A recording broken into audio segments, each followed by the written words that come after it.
A shopping list is a roadmap for your trip to the grocery store.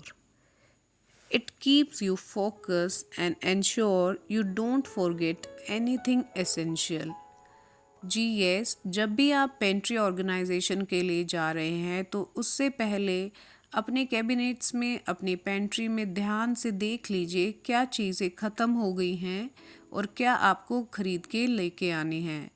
तो आप एक shopping list या grocery list बना सकते हैं और उस ग्रोसरी लिस्ट में आप ऐड करेंगे अपने सीरियल्स, अपने फार्म के प्रोड्यूस, मिल्क प्रोडक्ट्स और जो भी चीज़ें स्पाइसेस, एसेंशियल्स और जो आपके घर में यूज़ होते हैं, टॉयलेटरीज, सोप्स, क्लीनिंग एजेंट्स, ये सारी चीज़ें हम जब भी ग्रोसरी की शॉपिंग के लिए जाते हैं तो पहले ही अपने हैंड टू हैंड रेडी रख लेनी चाहिए ताकि आपका समय बच जाए। इस हेक्टिक शेड्यूल में आपको बार बार एक ग्रोसरी स्टोर के चक्कर ना लगाने पड़े।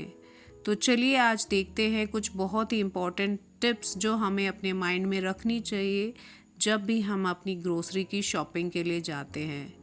तो आप ऐसे प्रोडक्ट को परचेज़ करें जो कॉस्ट एफिशिएंसी हो, मतलब जो आपके बजट में समा जाए। यहाँ मैंने ओपन शुगर को प्रेफर करा बजाय इसके कि मैं पैकेट वाली शुगर लेती। तो ये देखिए, ये हम हमेशा हेल्दी ईटिंग के लिए जाएंगे अगर हमने ग्रोसरी लिस्ट बनाई है। और ऐसे ही जब भी आप कोई प्रोडक्ट देखें तो उसकी एक्सपायरी डेट ज़रूर देख लें कि उसकी शेल्फ़ लाइफ कितनी है। अगर 15 दिन के ही उसकी लाइफ बची है तो आप ऐसे प्रोडक्ट को ना लें। ऐसे प्रोडक्ट लें जो महीने 2 महीने के लिए चल सकते हैं। और आप अपने साथ बच्चों को लेके जाएंगे तो उनको भी शॉपिंग का एक्सपीरियंस मिलता है, वो भी बहुत कुछ सीखते हैं। और देखिए, अपनी ग्रोसरी शॉपिंग के साथ मैं कुछ ऐसे बिस्किट्स लेके आती हूँ जो मेरा नियम है, मैं उनको बांटने के लिए देती हूँ बच्चों को या किसी और नीडी पर्सन को। आपके पास जो भी पहले से रखा हुआ सामान है, स्पाइसेस हैं, उनको पुराने जो स्टॉक के हैं उनको धूप लगा लीजिए, तभी यूज़ कीजिए और तभी नया प्रोडक्ट ऐड कीजिए। ये देखिए, यहाँ पे मैं आपको दिखा रही हूँ कि एक 500 ग्राम का जो पैकेट था उसकी एक्सपायरी डेट अलग थी और यहाँ मैं विम लिक्विड ले रही हूँ और उसी को दिखा रही हूँ कि इकोनॉमिकल क्या है, रिफ़िल पैक या बॉटल लेना। ज़रूरी नहीं है हम सारा सामान खरीदें, पर जो सुपर वैल्यू पैक्स हैं हम उनको प्रेफर कर सकते हैं, या जो बाय वन गेट वन है वो भी हम परचेज़ कर सकते हैं। कुछ चीज़ें हम महीने के लिए स्टॉक करते हैं और कुछ चीज़ें हम हफ्ते भर के लिए 15 दिनों के लिए लेते हैं। तो आपकी ग्रोसरी लिस्ट में फार्म प्रोड्यूस जैसे वेजीज, सब्जियां और फल भी होने चाहिए जो आप हफ्ते के भर के लिए या 3 दिन के लिए खरीद सकते हैं और उनको आप सेपरेट करके अलग अलग तरीके से स्टोर कर सकते हैं। कुछ चीज़ों को वॉश करके ही, कुछ वेजिटेबल्स को वॉश करके ही फ्रिज में रखेंगे और तो वो हमारे लिए कुकिंग में भी टाइम बचाती हैं और उनकी फ्रिज की जो लाइफ है वो भी बढ़ जाती है।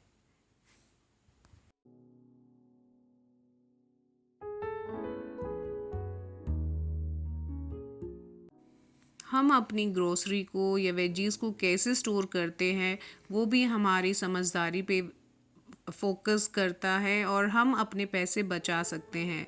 तो जो ready to eat food items हैं उनको फ्रिज में रखिए, या जो चीज़ें बाहर ख़राब हो सकती हैं उनको वॉश करके ऐसे आप बैग्स में, पाउचेस में स्टोर करके फ्रिज में रख सकते हैं।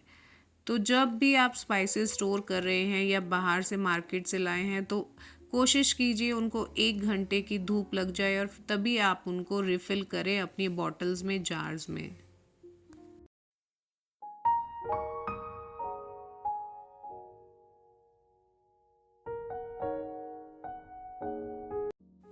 मैं कम क्वांटिटी में अपने प्रोडक्ट्स लेके आती हूँ जो भी मेरी किचन में यूज़ होते हैं, ताकि मैं उनको टाइम टू टाइम रिफ़्रेश कर सकूँ। यहाँ देखिए, एक कांच की बोतल को मैंने रीयूज़ किया है एज अ स्पाइस जार, क्योंकि ये बहुत ही इजी था इसको क्लीन करना। और देखिए, कुछ भी प्रोडक्ट हमारे अगर बच जाते हैं या लास्ट परचेज़ के हमारे रखे हैं तो पहले उन्हीं को यूज़ कीजिए। ये चने की दाल मेरी लास्ट परचेज़ की थी, तो मैं इस बार दाल नहीं लेके आई हूँ। मैंने जार को खाली होते ही इससे रिफ़िल कर दिया है। अब फेस्टिवल्स आ रहे हैं तो कुछ हमारी परचेजिंग ग्रोसरी की ऐसी होनी चाहिए कि जो आने वाले फेस्टिवल में ज़्यादा यूज़ होगी।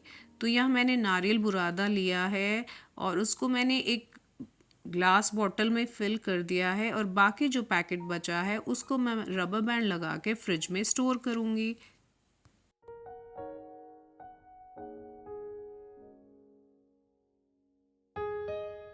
जब भी आप अपनी ग्रोसरी की शॉपिंग करते हैं तो उनको कैटेगराइज अलग अलग कर दीजिए कि कौन सी चीज़ें क्लीनिंग एजेंट है, कौन सी खाने की चीज़ें हैं, कौन सी आपको बाद में चाहिए, 15 दिन बाद यूज़ में आने वाली हैं, या कुछ हमें रिसेंटली यूज़ करनी है। तो आप अपनी शॉपिंग के बैग जो लेके जाते हैं उन्हीं में कुछ हेल्दी प्रोडक्ट्स को भी ज़रूर ऐड कीजिए, जैसे कॉर्नफ्लेक्स हुआ, ड्राई फ्रूट्स मिक्स हुआ। तो यहाँ पे मैं ये देखी, ये जो मेरे बच्चों को चॉकलेट्स पसंद हैं और कुकीज़ पसंद हैं, उनके लिए मैं एक सेपरेट बास्केट स्टोर करती हूँ, तो बच्चे भी ईज़िली उसमें से ले सकते हैं जब उनका मन करता है। और कुछ चीज़ें हमें रोस्टेड लेके आनी चाहिए, या घर पे भी आप रोस्ट करके उनको स्टोर कर सकते हैं, तो उसमें उस शेल्फ लाइफ बढ़ जाती है उस प्रोडक्ट की।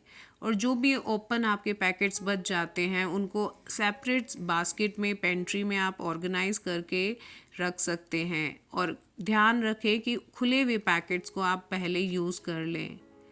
और जब आपके टॉयलेटरीज़ हैं या ऐसे बाथरूम एसेंशियल है, सोप हुआ, टूथपेस्ट हुआ, शैम्पूज़, उनको अलग कैबिनेट में स्टोर कीजिए। और जैसे चीनी है, इनको भी आप स्टोर करके रख सकते हैं। और ये देखिए, एक वाइड ओपन जार था मेरे पास, इसको मैंने जैम स्टोर करने के लिए रीयूज़ किया है। ये जैम मैंने घर पे ही बनाया था, और कांच की बॉटल में इस जैम की लाइफ और बढ़ जाएगी, और इसको मैं स्टोर करके फ्रिज में रख दूँगी। तो अगर आप जैम बनाना सीखना चाहते हैं तो वो आप मेरी वीडियो में देख सकते हैं। और ये फ्रिज में स्टोर करने पर 10, 15, 20 दिन भी बिल्कुल भी ख़राब नहीं होगा। और ऐसे ही हम चीनी को भी रख सकते हैं। अब जो भी मेरे क्लीनिंग एजेंट्स थे उनको मैंने अंडर सिंक कैबिनेट में स्टोर कर दिया है। तो इस तरह हमें अपनी ग्रॉसरी की शॉपिंग करनी चाहिए। आई होप आपको कुछ पसंद आया।